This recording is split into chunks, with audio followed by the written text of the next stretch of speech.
साथ हैं अमलेंदु उपाध्याय।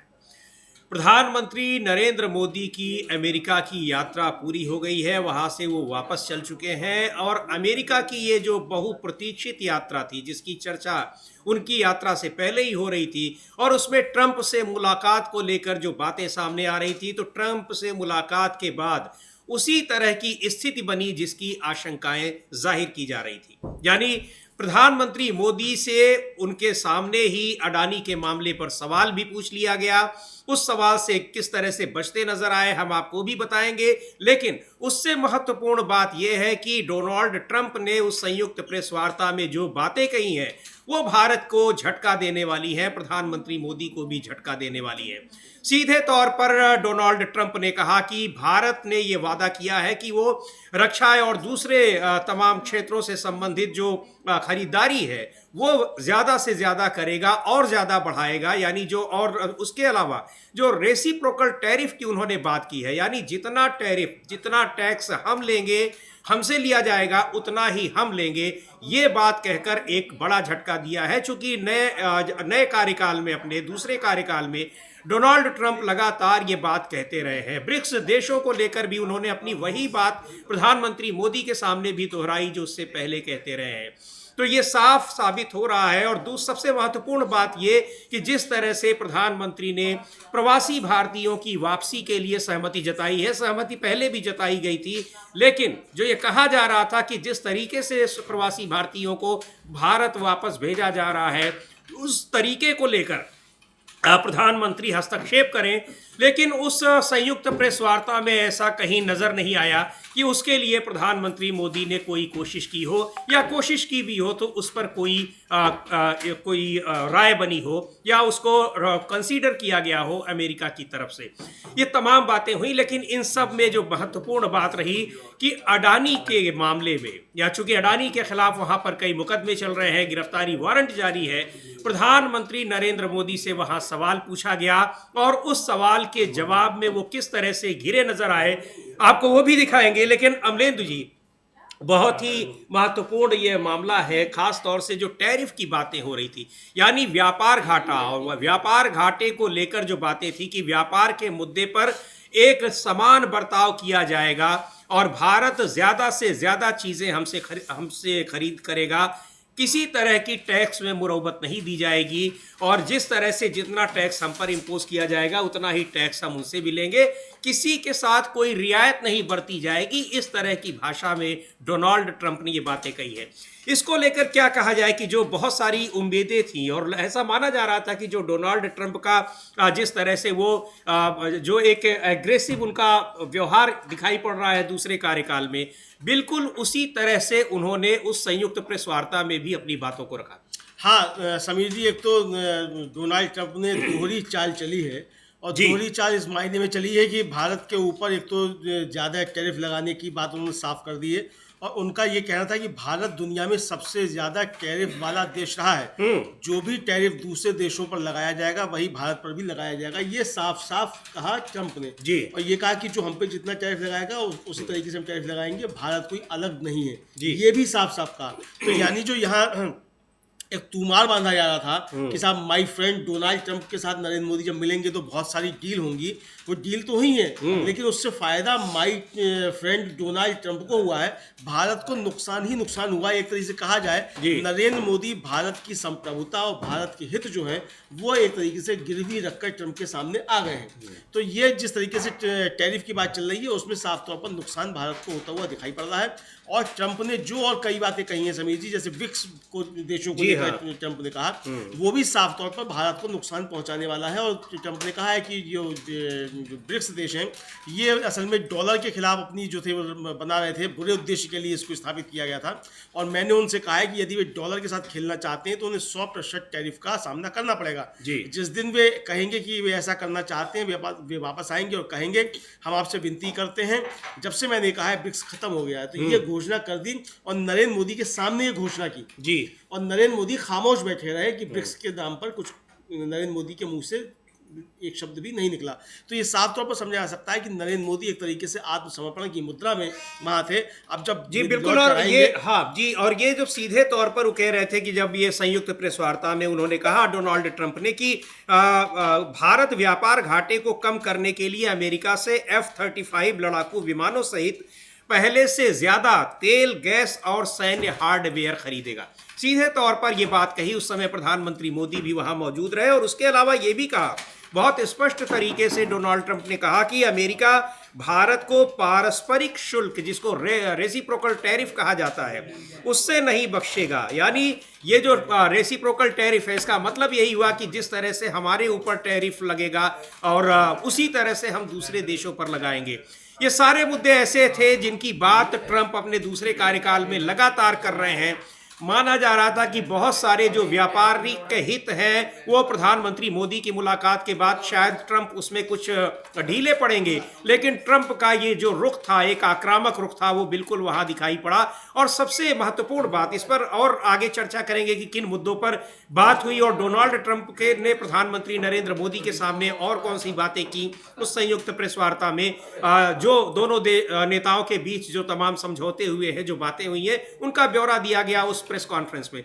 लेकिन सवाल जवाब के दौरान प्रधानमंत्री नरेंद्र मोदी एक सवाल के जवाब में, एक सवाल को लेकर बहुत परेशान नजर आए।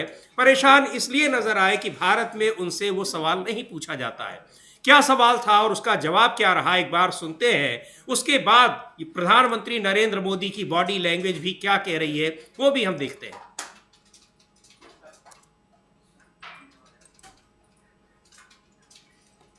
Can I ask whether you discussed at all today the case of Gautam Adani, who's one of the wealthiest men in Asia and perceived as an ally of Prime Minister Modi?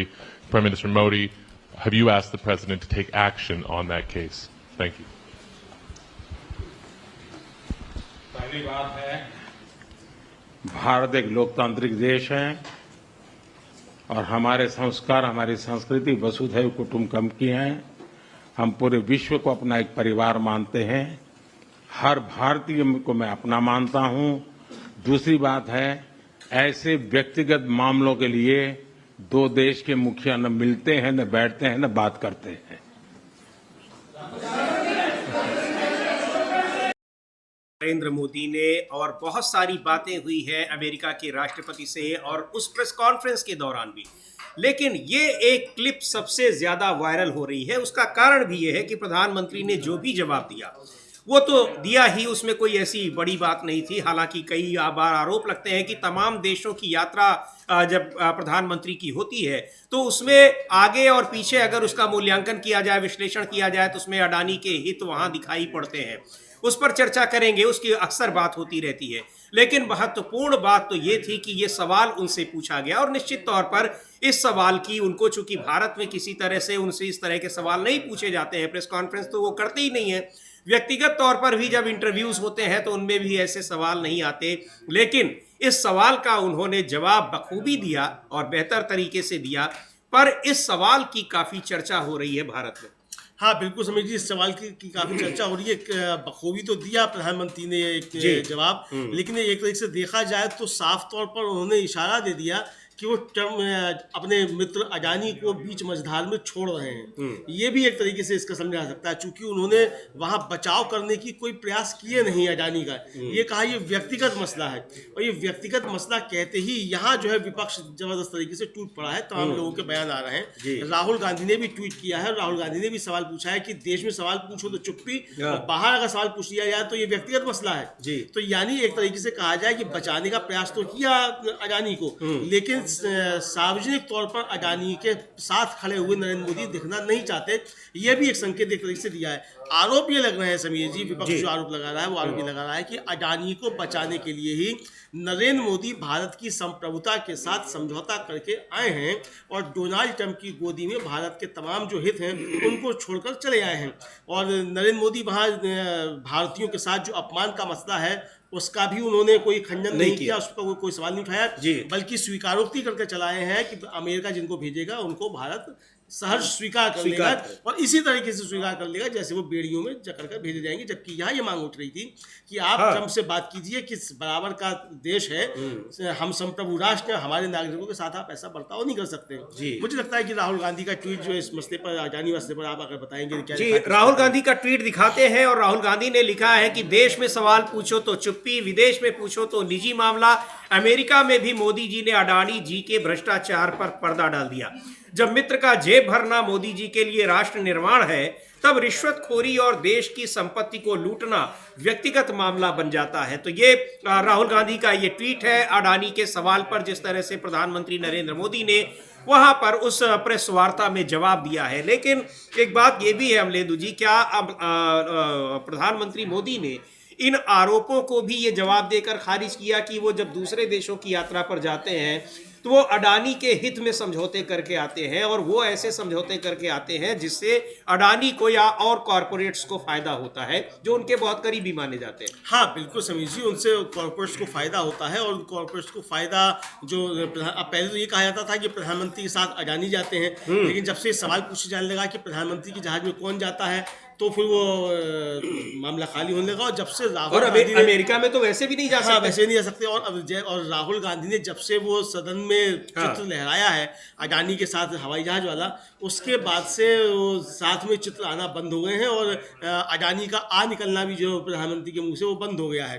हालांकि उनके अच्छे मित्र हैं और लगातार उनको किया जा रहा। अभी जो मसला उठा समीर जी कल भी, जिस पे हम लोगों ने चर्चा की थी कि किस तरीके से राष्ट्रीय सुरक्षा के साथ खिलवाड़ करके और जो अंतरराष्ट्रीय सीमा है पाकिस्तान से लगी हुई सीमा जो है उसके 2 किलोमीटर के अंदर ही जमीनें आवंटित कर दी गई अडानी को, जहां वो अपने सोलर प्लांट लगा रहे हैं। तो यानी वो एक तरीके से राष्ट्र की सुरक्षा के साथ खिलवाड़, बड़ा खिलवाड़ एक हो रहा है और वो अडानी के हित के लिए राष्ट्रीय सुरक्षा के साथ मतलब समझौता किया जा रहा है। तो इस तरीके के आरोप भी विपक्ष लगा रहा है। तो यहाँ साफ तौर पर देखा जा सकता है कि अडानी के मसले पर नरेंद्र मोदी अमेरिका में जबरदस्त तरीके से घिरे हुए नजर आए और ट्रंप ने भी जोरदार झटके दिए हैं।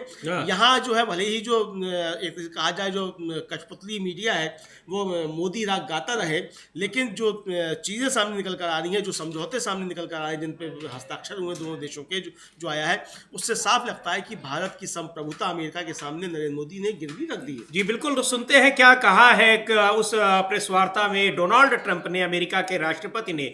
लेकिन ये बात बहुत स्पष्ट तरीके से उन्होंने कही है कि भारत से जो समझौते हुए हैं उसके मुताबिक भारत तेल, सैन्य उपकरण, इस तरह और डिफेंस से रिलेटेड चीजें, इस तरह के सामान और ज्यादा खरीदेगा। और जहां तक टैरिफ में यानी जो टैक्स लगता है उसमें छूट देने की बात है तो उसके साथ कोई मुरावबत नहीं की जाएगी, चाहे वो भारत हो चाहे कोई दूसरा देश हो। बिल्कुल स्पष्ट तरीके से उन्होंने कहा है। सुनते हैं डोनाल्ड ट्रंप की बातें। कई मुद्दों पर कही है, बांग्लादेश को लेकर भी उन्होंने चर्चा की है, बात की है, और इसके जो जॉर्ज सोरोस को लेकर भी बात की है। तो डोनाल्ड ट्रंप की ये जो प्रेस वार्ता थी, उन्होंने जो बातें कही हैं, निश्चित तौर पर वो भारत के लिए बड़ा झटका है।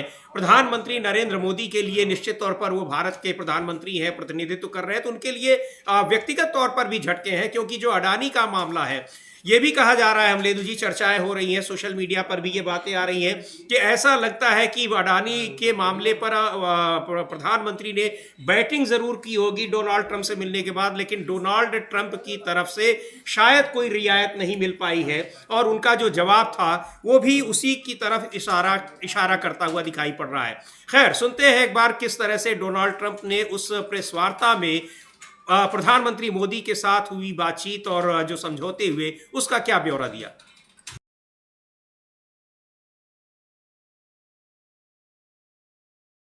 देशों को लेकर डोनाल्ड ट्रंप ने शुरू से ही, जब वो राष्ट्रपति का चुनाव जीतने के बाद से ही, जिस तरह से ब्रिक्स को लेकर वो उनकी सोच है, बहुत ही उसको एक इग्नोर कर रहे हैं। वो इस इंटरव्यू में भी, इस बातचीत में भी, सवाल जवाब में भी साफ तौर पर दिखाई पड़ रही है। और ब्रिक्स को बिल्कुल वो खत्म करने की एक मंशा पाले हुए हैं। और ब्रिक्स देशों को लेकर, जो कि ये वो संगठन है जो भारत, चीन, रूस और दक्षिण अफ्रीका जैसे देशों के लिए इसको बड़ी उम्मीदों के साथ देखा जा रहा है, लेकिन उसको लेकर जिस तरह से डोनाल्ड ट्रंप ने अपनी प्रतिक्रिया, अपनी मंशा को एक बार फिर जाहिर किया है, वो दिखा रहा है कि उसमें भारत भी शामिल है। भारत के साथ वो किस तरह के रिश्ते रखना चाहते हैं। भले ही ये कहा जा रहा है कि जो शुरुआती दौर में डोनाल्ड ट्रंप से जिन राष्ट्राध्यक्षों की मुलाकात हो रही है उनमें तीसरे चौथे नंबर पर प्रधानमंत्री नरेंद्र मोदी आते हैं।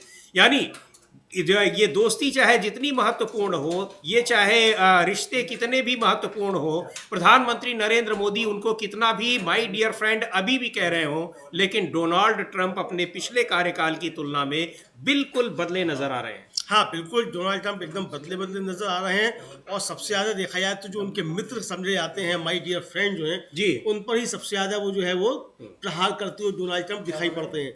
हर तरीके से डोनाल्ड ट्रंप ने एक तरीके से कहा जाए समीर जी भारत को का अपमान करने का प्रयास किया है, एक तरीके से देखा जाए। और ये प्रयास इसलिए है कि वो अपने देश के लिए करें। देखिए अब अमेरिका हमको हथियार बेचेगा, सड़े हुए हथियार भी हमको बेचेगा, हम खरीदेंगे। महंगा तेल हमको बेचेगा, भारत खरीदेगा। सिर्फ किस लिए? चूंकि जो व्यक्तिगत मसला प्रधानमंत्री है अडानी का मसला, जो व्यक्तिगत मसला है, विपक्ष का आरोप ये है कि उसके लिए समझौता करके आए हैं नरेंद्र मोदी और इसलिए इस तरीके की बातें सब चीज हो रही हैं। जी, तो ये तो जिस तरह से इस यात्रा का जो एक कह लीजिए कि आउटकम रहा, वो भारत के लिहाज से बहुत निराशाजनक रहा, ये कहा जा सकता है। और वहाँ तमाम मुद्दों पर जिस तरह से डोनाल्ड ट्रंप ने भारत को झटका दिया है, उसका एक संकेत उन्होंने पहले ही दे दिया था, लेकिन प्रधानमंत्री नरेंद्र मोदी की इस अमेरिका यात्रा से भी उसमें कोई बदलाव होता नहीं दिखाई पड़ रहा है। ये बिल्कुल स्पष्ट किया डोनाल्ड ट्रंप ने। लेकिन जिस तरह से जो सवाल पूछे गए प्रधानमंत्री नरेंद्र मोदी से और उनकी मौजूदगी में जिस तरह से डोनाल्ड ट्रंप ने भारत के साथ रिश्तों को लेकर, टैरिफ को लेकर जो बातें कही हैं, वो अपने आप में बहुत महत्वपूर्ण है। और जो अडानी को से जुड़ा हुआ जो सवाल पूछा गया, उसकी चर्चा काफ़ी ज़्यादा हो रही है। एक बार उस सवाल को फिर से आपको सुनाने की कोशिश करेंगे, उसका जवाब भी सुनाने की कोशिश करेंगे और उसको लेकर जिस तरह की प्रतिक्रियाएं आ रही हैं, राहुल गांधी ने किस तरह से उस पर प्रतिक्रिया की है। और ये मसला ऐसा है, अडानी का मामला, जिसको लेकर राहुल गांधी लगातार सरकार पर हमलावर रहे हैं, आरोप लगाते रहे हैं, पुख्ता आरोप लगाते रहे हैं, सबूतों के साथ आरोप लगाते रहे हैं, संसद में कई बार उस पर चर्चा की मांग कर चुके हैं, लेकिन उन सारी मांगों को खारिज कर दिया जाता है अडानी को लेकर। लेकिन जब अमेरिका में भी उनके खिलाफ केस दर्ज हुआ है, स्थिति ये है कि अब वो वहाँ जा नहीं सकते हैं, क्योंकि अगर गए तो वो गिरफ्तार हो सकते हैं। इन स्थितियों में प्रधानमंत्री नरेंद्र मोदी से अडानी पर जब सवाल पूछा गया तो उन्होंने क्या कहा उस संयुक्त प्रेस वार्ता में डोनाल्ड ट्रंप के साथ?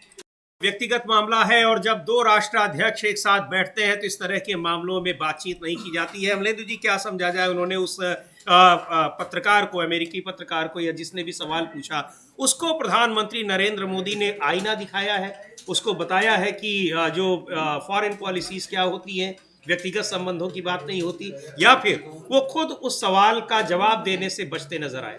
नहीं, बचते नजर क्या आए समीर जी, बल्कि कहा जाए प्रधानमंत्री थे वो डिसबैलेंस हो गए जी। ये सवाल सुनकर प्रधानमंत्री को तो आशा नहीं थी जी, कि हाँ। अमेरिका में कोई अमेरिकी पत्रकार ये सवाल पूछेगा। उन्हें लगता था कि ये सवाल भारत में पूछे जाने चाहिए, हो सकते भारत में पूछे जाए, वहाँ कोई नहीं पूछेगा। लेकिन वो नहीं, भारत में ये सवाल पूछे जाए ये तो नहीं सोच सकते हैं, क्योंकि वो ये सोच सकते हैं, क्योंकि जिस तरीके से कहा उन्होंने कि मतलब ये मसला यहाँ का है तो यहाँ ये सवाल पूछे जाते हैं। हाँ, ये हो सकता है। इसलिए उन्हें आशा रही होगी कि वहाँ कोई भारत का पत्रकार पूछेगा ही नहीं, लेकिन वहाँ अमेरिकी पत्रकार ने सवाल पूछ लिया। सोशल मीडिया पर व्यंग चल रहा है समीर जी कि वो तो अमेरिकी पत्रकार था, उसने सवाल पूछ लिया। अगर भारत का पत्रकार होता तो अब तक ईडी जो थी उसके संस्थान पर छापे मार चुकी होती, उसे नौकरी से निकाला जा चुका होता।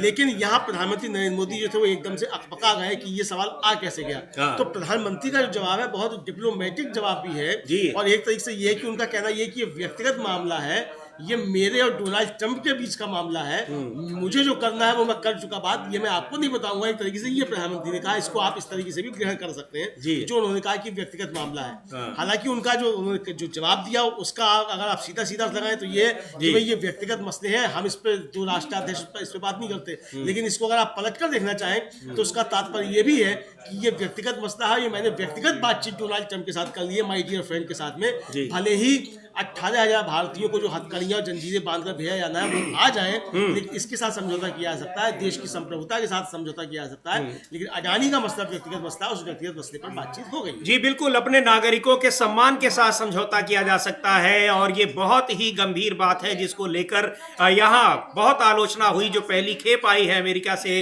प्रवासी अवैध रूप से रह रहे हैं वहाँ प्रवासी भारतीयों को जिस तरह से अमेरिका ने भेजा है।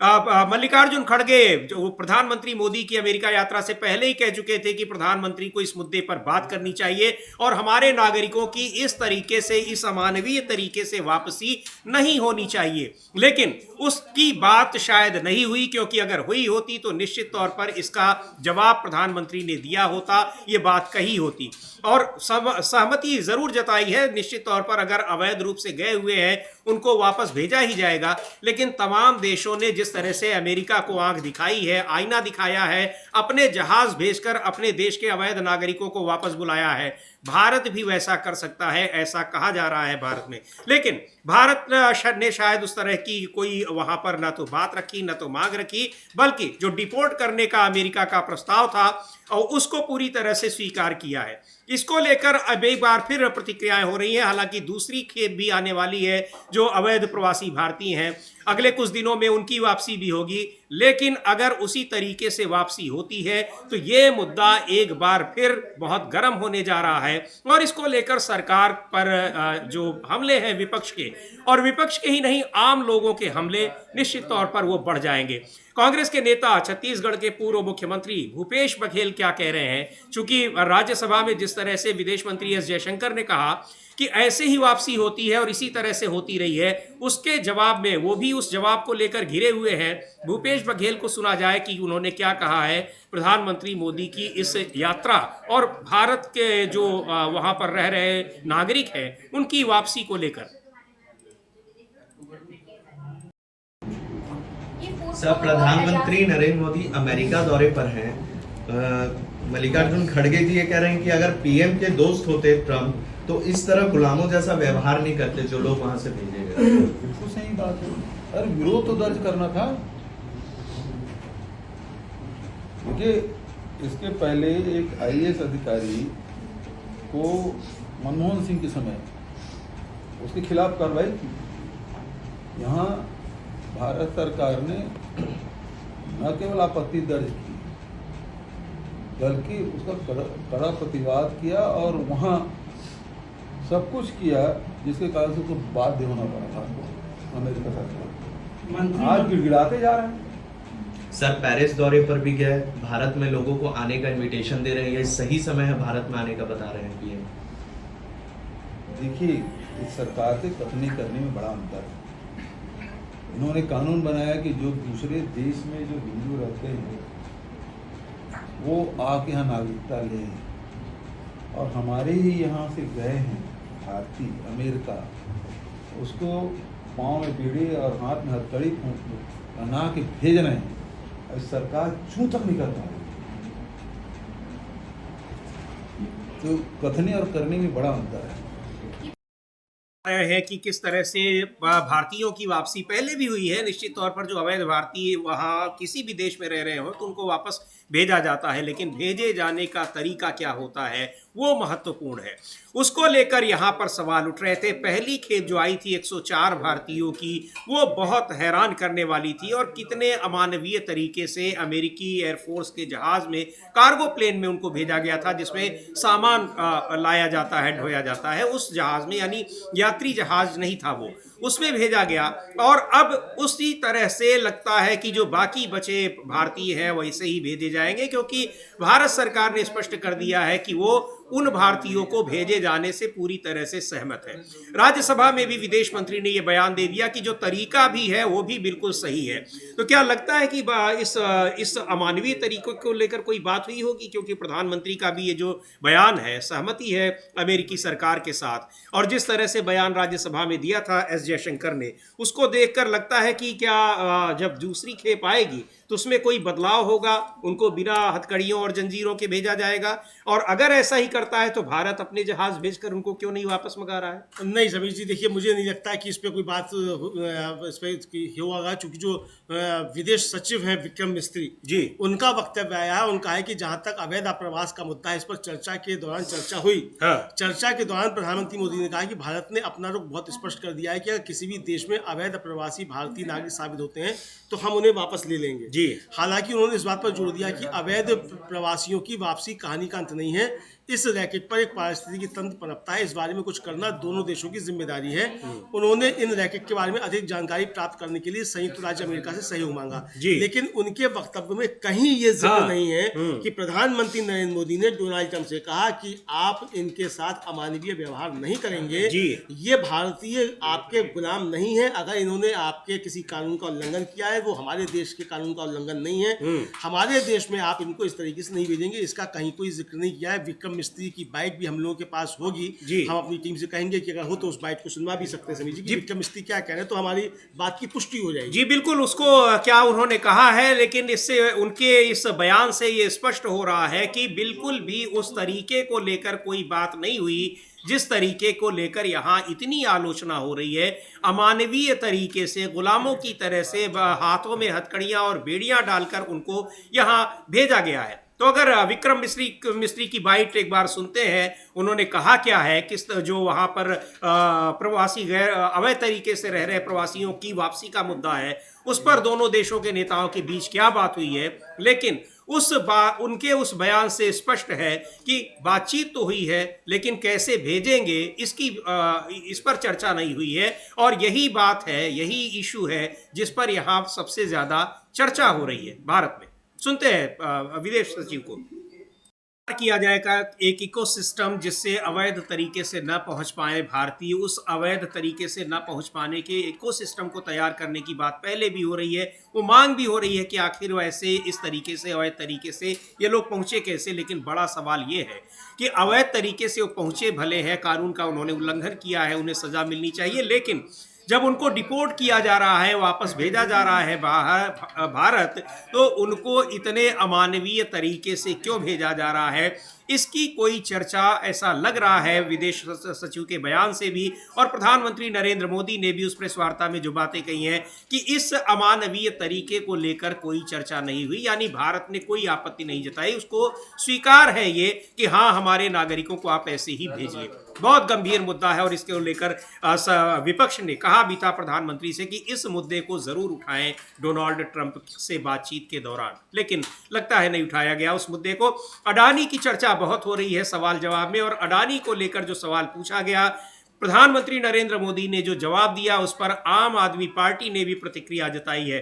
राहुल गांधी की प्रतिक्रिया हमने देखी अभी, उन्होंने ट्वीट किया है, और देखते हैं कि आम आदमी पार्टी ने उस मुद्दे पर क्या कहा है इस यात्रा को लेकर। उसके बाद ये भी चर्चा करेंगे कि इस यात्रा को लेकर तो आम आदमी पार्टी ने भी ये कहा है कि जो अडानी के मुद्दे पर किस तरह से खामोश हो जाते हैं प्रधानमंत्री नरेंद्र मोदी और इधर उधर देखने लगते हैं। लेकिन अमलेंदु जी, ये बड़ा सवाल है कि आप जिस तरह से पहले चर्चाएं होती थी और अमेरिका गए हैं तो वहाँ कोई वो जो मेडिसन स्क्वायर वाली चीज़ और तमाम तरह के ऐसे जो आयोजन होते थे, इवेंट जिसको कहते हैं, उस तरह के इवेंट इस बार बिल्कुल नहीं दिखाई पड़े।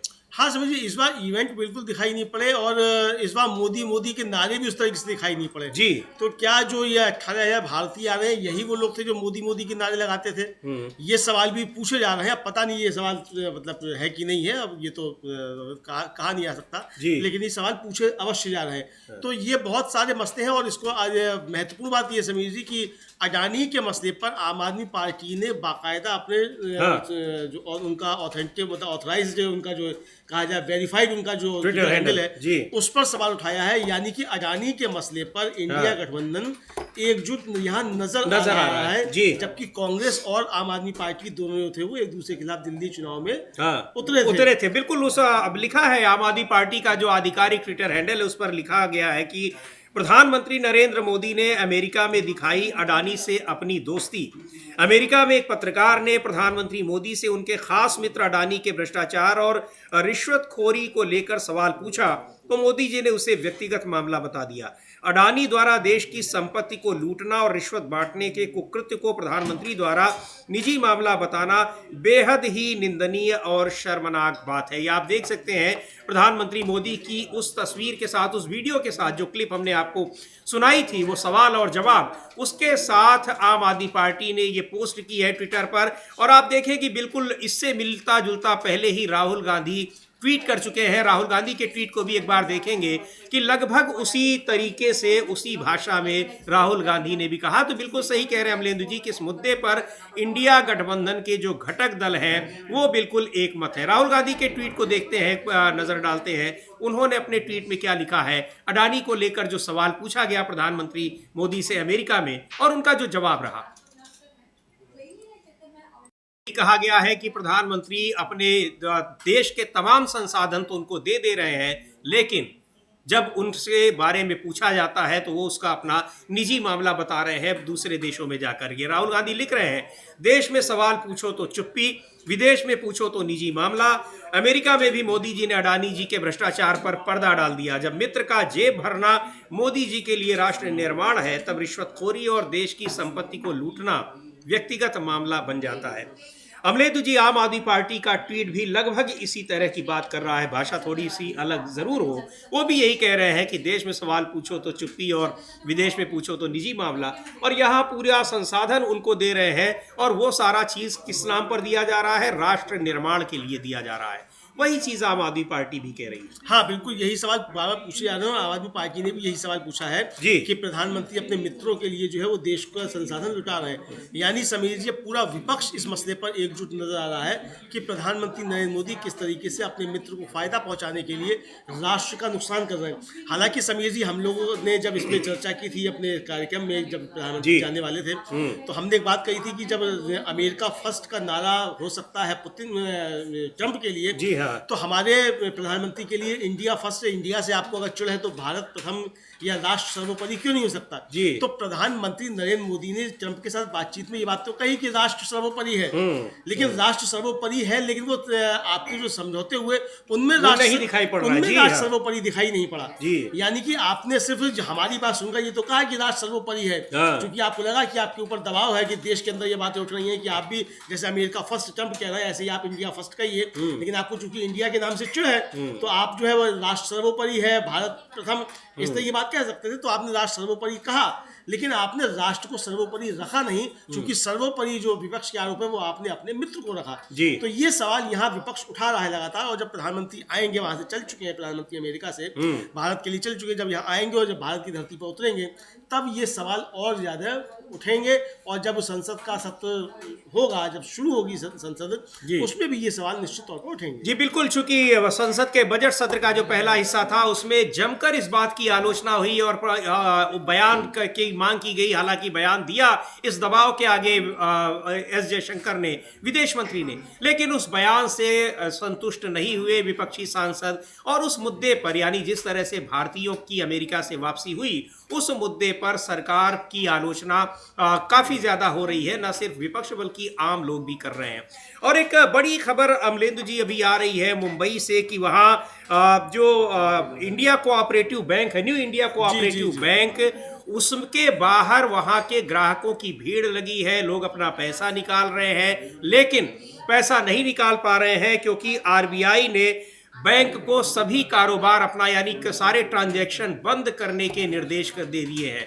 ये एक बड़ी खबर आ रही है, उसको देखेंगे किस तरह से उस बैंक के बाहर लाइन लगी हुई है। लेकिन ये भी एक बड़ा झटका है कि किस तरह से बैंकों की स्थिति खराब होती जा रही है। हाँ, और खासतौर से जो कोऑपरेटिव बैंक हैं, समझिए कोऑपरेटिव बैंक, उनकी स्थितियां काफी ज्यादा खराब हो रही है। जबकि एक समय में कोऑपरेटिव बैंक जो बनाए गए थे तो बनाए इसलिए गए थे कि जो अल्प पूंजी वाले लोग हैं, किसान हैं, छोटे दुकानदार हैं, उनको इससे फायदा हो, और उससे फायदा हुआ भी था। लेकिन ये सरकार जब से आई है, इसने जिस तरीके से सहकारी क्षेत्र का सत्यानाश करना शुरू किया है, उसके परिणाम अब सामने आने लगे हैं। नोटबंदी के दौरान भी तमाम कोऑपरेटिव बैंक्स जो थे उनके ऊपर बहुत सारे आरोप थे और वो चीजें भी आई, और अब जो है ये लगातार जो है कोऑपरेटिव बैंक से इस तरीके की खबरें आ रही हैं। तो ये चिंता का विषय हम ये देख सकते हैं कि जो न्यू इंडिया कोऑपरेटिव बैंक है, इसके बाहर किस तरीके से मुंबई में लोगों का जमावड़ा है। चूंकि आरबीआई ने, रिजर्व बैंक ऑफ इंडिया ने इस बैंक को अपने सारे ट्रांजैक्शन बंद करने को कह दिया है। New India cooperative bank Mumbai का है।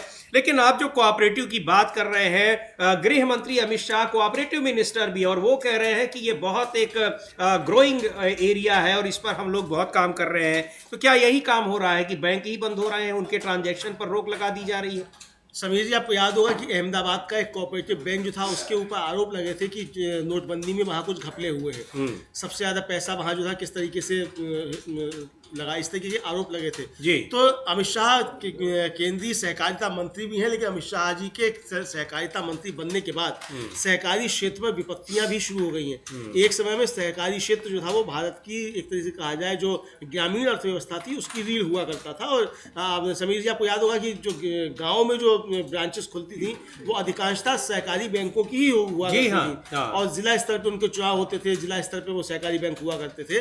लेकिन अब वो सहकारी बैंकों की कमर तोड़ी जा रही है। और क्यों तोड़ी जा रही है, ये साफ तौर पे देखा जा सकता है जिस तरीके से जो राष्ट्रीयकृत बैंक है उनकी कमर तोड़ी जा रही है। बैंकों का मर्जर किया जा रहा है, बैंकों का पैसा लोग लेकर भाग रहे हैं, विदेश जा रहे हैं, एनपीए बैंकों का हो रहा है। तो जो सहकारी क्षेत्र के बैंक हैं वो और कोऑपरेटिव बैंक, ये एक तरीके से कहा जाए कि वो सरकार के निशाने पर है, या कहिए कि जो एनपीए जिन लोगों का है उनके निशाने पर ये है। और ये सरकार उन लोगों के लिए मुफीद साबित होती है जो बैंकों के साथ कुछ घपला करना चाहते हैं। तो उसके दुष्परिणाम आप सामने आ रहे हैं। तो इसके दुष्परिणाम सामने आ रहे हैं। रिजर्व बैंक ने बैंक से न्यू इंडिया कोऑपरेटिव बैंक जो है उसको अपने सारे ट्रांजैक्शन बंद करने को कहा है, निर्देश दिए हैं। और ग्राहकों की अपने पैसे जिन्होंने जमा किए हैं उनको निकालने की लाइन लगी हुई है। आप बैंक के बाहर का दृश्य देख रहे हैं हमारी स्क्रीन पर, किस तरह से वहां अफरा तफरी मची हुई है। ये मुंबई के न्यू इंडिया कोऑपरेटिव बैंक के बाहर का ये हाल है। तो इस तरह से अफरा तफरी देखी जा रही है।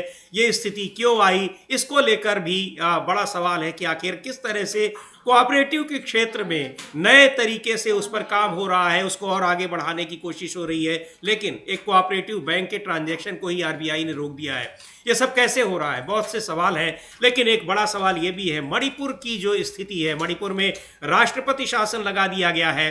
मणिपुर के मुख्यमंत्री एन बीरेन सिंह ने 2 साल तक मणिपुर जलता रहा, लेकिन उसके बाद उन्होंने इस्तीफा दिया। अब वहां राष्ट्रपति शासन लगा दिया है, उसकी चर्चा भी होगी। लेकिन अमलेदु जी, आज एक बहुत ही महत्वपूर्ण दिन है, भारत के लिए बहुत ही आहत करने वाला दिन है। आज ही के दिन पुलवामा की एक दर्दनाक घटना हुई थी जिसमें हमारे तमाम जवान शहीद हुए थे। उन जवानों को लेकर भी सोशल मीडिया पर लोग अपनी संवेदना प्रकट कर रहे हैं, अफसोस प्रकट कर रहे हैं। राहुल गांधी ने भी एक ट्वीट किया है। और ये घटना जो थी वो भारत को बिल्कुल हिला देने वाली घटना थी, पुलवामा की घटना जो आज ही के दिन हुई थी। हाँ, बिल्कुल आज ही के दिन हुई थी समीर जी। और इस पुलवामा की घटना के बाद काफी सवाल जो थे वो उठे थे। आज कांग्रेस ने भी जो है वो सवाल पुलवामा की घटना को लेकर उठाए हैं। और पुलवामा की घटना पर जो कांग्रेस की टिप्पणी आई है वो काफी ज्यादा महत्वपूर्ण समीर जी। और राहुल गांधी ने भी जो है एक तरीके से कहा जाए जो पुलवामा के शहीदों को किया है। कांग्रेस का जो कहना है, अगर आप ये पढ़ के सुनाएंगे तो ज्यादा बेहतर रहेगा, मुझे लगता है। जी बिल्कुल, कांग्रेस पार्टी का जो आधिकारिक ट्विटर हैंडल है उस पर लिखा गया है, कई सवाल पूछे गए हैं क्योंकि उसकी जांच की मांग लगातार हो रही। कैसे इतनी बड़ी घटना हो गई, इतने जवान शहीद हो गए, अब तक उसकी न कोई जांच आई। और यहां तक कि देखिए सरकार की तरफ से उस पर अफसोस भी प्रकट नहीं किया जाता है। खैर, कांग्रेस पार्टी ने जो अपने आधिकारिक ट्विटर हैंडल से लिखा है और जो सवाल पूछे हैं वो लिख रहे हैं कि कुछ सवाल जिनके जवाब आज तक नहीं मिले। नंबर 1, पुलवामा आतंकी हमले में इस्तेमाल हुआ 300 किलो आरडीएक्स कहां से आया? मोदी सरकार ने सीआरपीएफ को एयरक्राफ्ट देने से क्यों मना किया? बटालियन के जाने से पहले सड़क मार्ग सैनिटाइज क्यों नहीं किया गया? ये हमला किसकी नाकामी से हुआ? पुलवामा आतंकी हमले के बाद गवर्नर को नरेंद्र मोदी ने चुप रहने की धमकी क्यों दी? इन सवालों के जवाब पीएम मोदी को देने चाहिए। तो इतनी बड़ी घटना हुई थी, दर्दनाक घटना हुई थी, पुलवामा में कई जवान शहीद हो गए थे। सड़क मार्ग से उनको इतने संवेदनशील जगह से ले जाया जा रहा था। बहुत सारे सवाल जो कांग्रेस पार्टी उठा रही है वो सवाल लगातार उठ रहे हैं तब से। हालांकि उस घटना के बाद ये भी सवाल उठे थे कि उस घटना पर वोट मांगे थे खुद प्रधानमंत्री नरेंद्र मोदी ने, लेकिन वो घटना क्यों हुई, किसकी नाकामी से हुई, किसकी लापरवाही से हुई और किसकी साजिश से हुई, इस पर भी सवाल उठ रहे हैं। उनके जवाब अब तक नहीं मिले हैं। राहुल गांधी का भी ट्वीट देखते हैं, लेकिन इस पुलवामा की घटना को लेकर एक बार फिर वो तमाम सवाल पूछे जा रहे हैं जो पिछले कई साल से पूछे जा रहे हैं। घटना के बाद से ही पिछले 5-6 साल से वो सवाल पूछे जा रहे हैं। तो पुलवामा की जो घटना है वो एक बड़ी घटना थी, सरकार की नाकामी निश्चित तौर पर थी, लेकिन सरकार उस पर चुप्पी ही साधे रहती है। हाँ, सरकार उस पर चुप्पी साधे रहती है। और आज प्रधानमंत्री नरेंद्र मोदी ने अंग्रेजी में ट्वीट तो किया है समीर जी पुलवामा को लेकर कि 2019 में ऐसी घटना हुई थी, लेकिन वो बहुत शांति के साथ तमाम ट्वीट्स के बीच में हो गया है और एक साधारण टेक्स्ट मैसेज जो है वो कर दिया है। राहुल गांधी जब अपनी भारत जोड़ो यात्रा के दौरान जम्मू कश्मीर पहुंचे थे, जब उन्होंने समापन किया था, तो वो पुलवामा के जो स्थल था जहाँ ये घटना हुई थी, वहां जाकर उन्होंने शहीदों को अपनी जो थी श्रद्धांजलि भी अर्पित की थी। वो चित्र पोस्ट करते हुए राहुल गांधी ने जो है वो ट्वीट किया है समीर जी। जी, हम चाहेंगे कि एक बार देखें उस ट्वीट को, राहुल गांधी का ट्वीट, जो उन्होंने अपनी उस तस्वीर को जो अपने साथियों के साथ भारत जोड़ो यात्रा के दौरान पुलवामा की उस जगह पहुंचे थे जहां कई जवान शहीद हो गए थे, वहां पर उन्होंने जाकर जो ट्वीट किया है उसको एक बार देखते हैं। उसमें लिखा है राहुल गांधी ने कि पुलवामा आतंकी हमले में हमले में शहीद हमारे वीर जवानों को शत शत नमन और विनम्र श्रद्धांजलि अर्पित करता हूं। भारत उनका सर्वोच्च बलिदान कभी नहीं भूलेगा।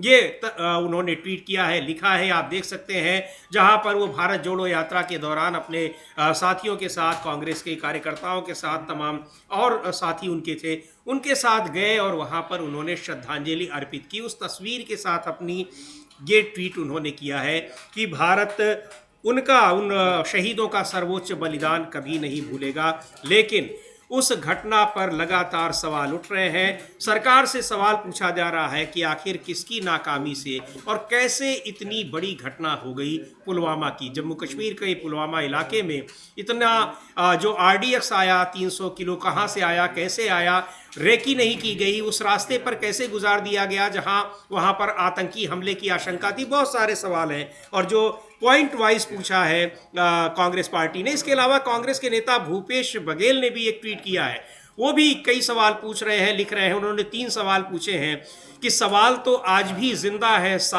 साहब शायद वो प्रधानमंत्री के लिए कह रहे होंगे। जी, प्रधानमंत्री के लिए कह रहे हैं। उसके साथ उन्होंने एक पुराना अपना वीडियो भी ट्वीट किया है और हम उसको सुनवा भी सकते हैं, हमारी टीम के पास होगा, उन्होंने ट्वीट किया है। और वो साहब जो है वो प्रधानमंत्री के लिए कह रहे हैं, वही सवाल उठा रहे हैं कि 300 किलोग्राम RDX कहाँ से आया, हमले की जांच पे सवाल कर रहे हैं। बहुत सारे सवाल जो मतलब कि हमले की जांच कहाँ तक पहुंची और परिजनों को न्याय क्यों नहीं मिला, शहीदों के परिजनों को, ये सवाल जो है वो भूपेश बघेल ने पूछे हैं। जी, तो ये कई सवाल पूछे हैं भूपेश बघेल ने भी और कांग्रेस पार्टी ने भी। अभी सवाल वो निश्चित तौर पर जिंदा है जो भूपेश बघेल लिख रहे हैं, क्योंकि उन सवालों के जवाब आज तक नहीं मिले हैं। 6 साल होने को जा रहा है।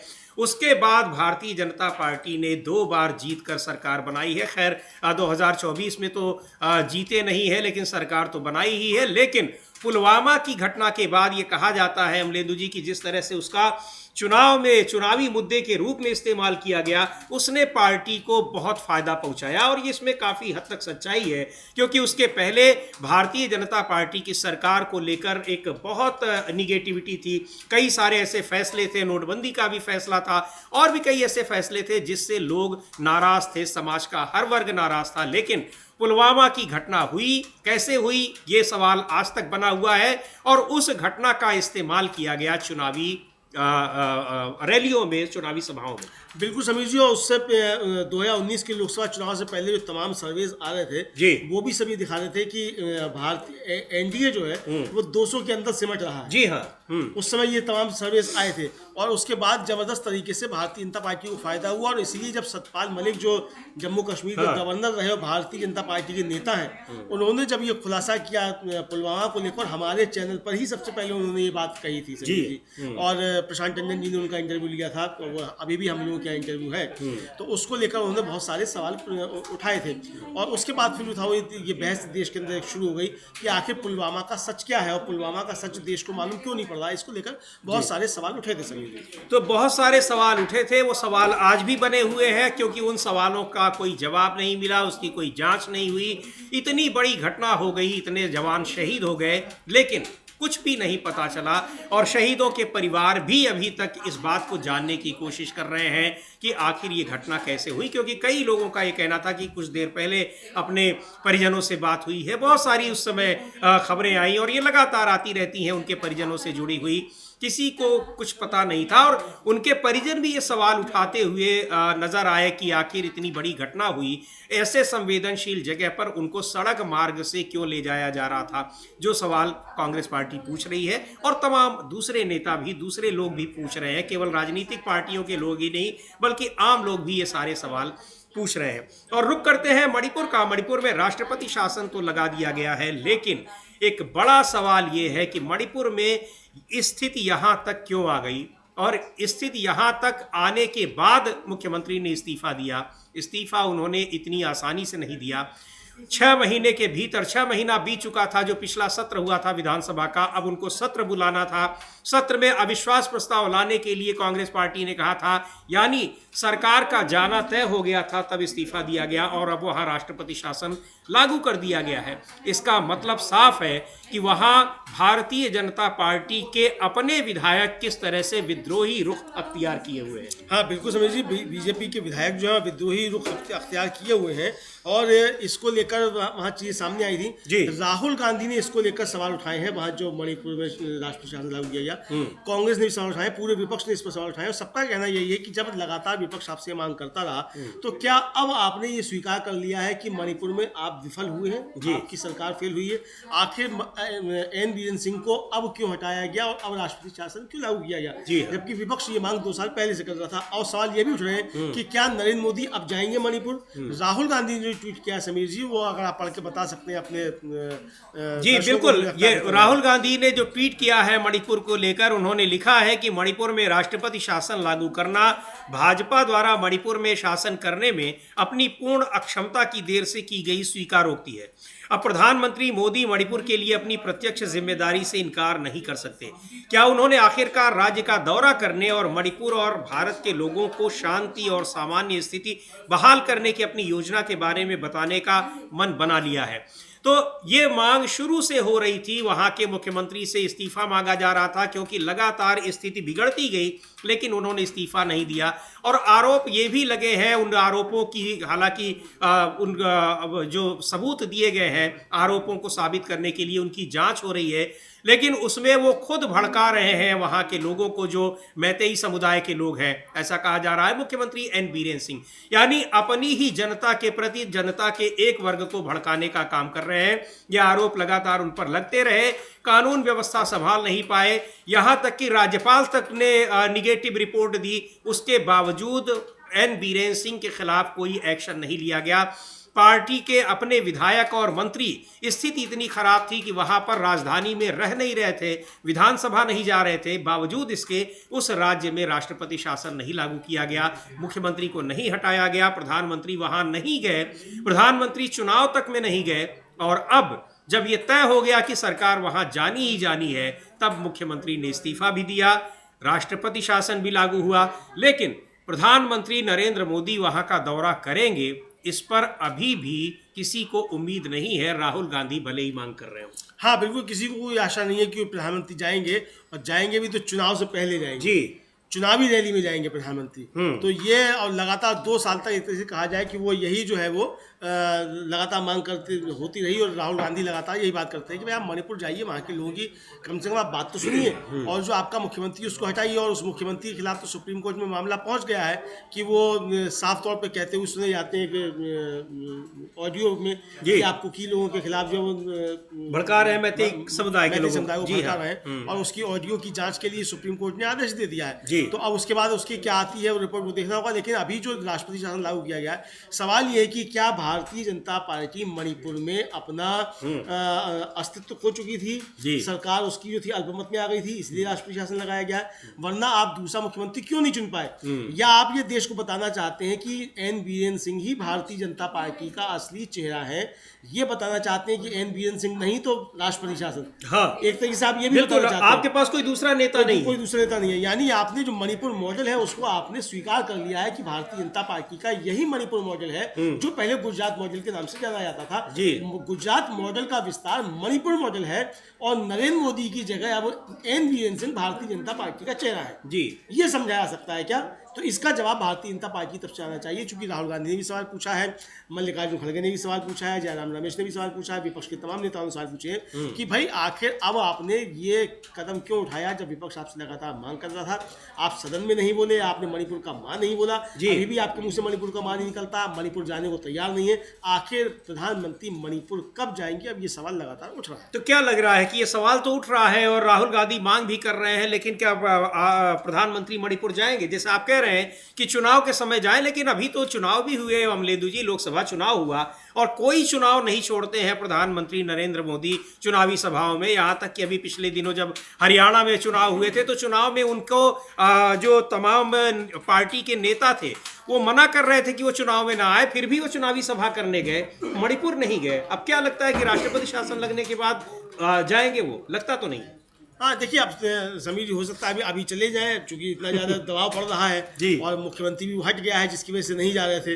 तो ये जाके संदेश देना चाहे कि देखो हमने एन बीरेन सिंह को हटा दिया है, तो यानी ठीकरा एन बीरेन सिंह के सिर पे मरना चाहे। बिल्कुल। लेकिन अगर 2 साल तक इस घटना के बाद एन बीरेन सिंह वहां बने रहे मुख्यमंत्री और मणिपुर चलता रहा, तो इसके लिए जिम्मेदार एन बीरेन सिंह से ज्यादा तो नरेंद्र मोदी है। हाँ, क्योंकि अमित शाह तो लगातार कहते रहे कि हम बर्खास्त नहीं करेंगे, राष्ट्रपति शासन नहीं लगाएंगे, वहां मुख्यमंत्री है, सरकार अच्छा काम कर रही है, अमित शाह बाबा ये कहते रहे। तो इसलिए जो है इसकी जिम्मेदारी जो है नरेंद्र मोदी को लेनी पड़ेगी और मुझे लगता है कि विपक्ष इसकी जिम्मेदारी नरेंद्र मोदी पर डालेगा भी। और जिस तरह से मणिपुर को लेकर प्रधानमंत्री खामोश रहे और स्थिति ये आई कि उन मणिपुर पर वो कुछ बोल दें, उसके लिए पिछली लोकसभा में उनके खिलाफ अविश्वास प्रस्ताव लाया गया। अविश्वास प्रस्ताव उस समय भारतीय जनता पार्टी के पास अकेले बहुमत था, अब तो नहीं है, लेकिन पिछली लोकसभा में उनके पास पर्याप्त सांसद थे, बावजूद इसके विपक्ष ले आया, क्योंकि मणिपुर के मामले पर अगर वो अविश्वास प्रस्ताव लाता है तो उस पर उनको जवाब देना पड़ेगा। लेकिन उस पर भी प्रधानमंत्री ने मणिपुर को लेकर कोई ऐसा जवाब नहीं दिया जिससे कि लगे कि वो वहां की जो स्थिति है, जिस तरह से मणिपुर जल रहा है, उसको लेकर उनके मन में कोई चिंता है या मणिपुर में जो कुछ भी घट रहा है उसको लेकर वो चिंतित है या उस पर कुछ एक्शन ले रहे हैं। अब जब स्थिति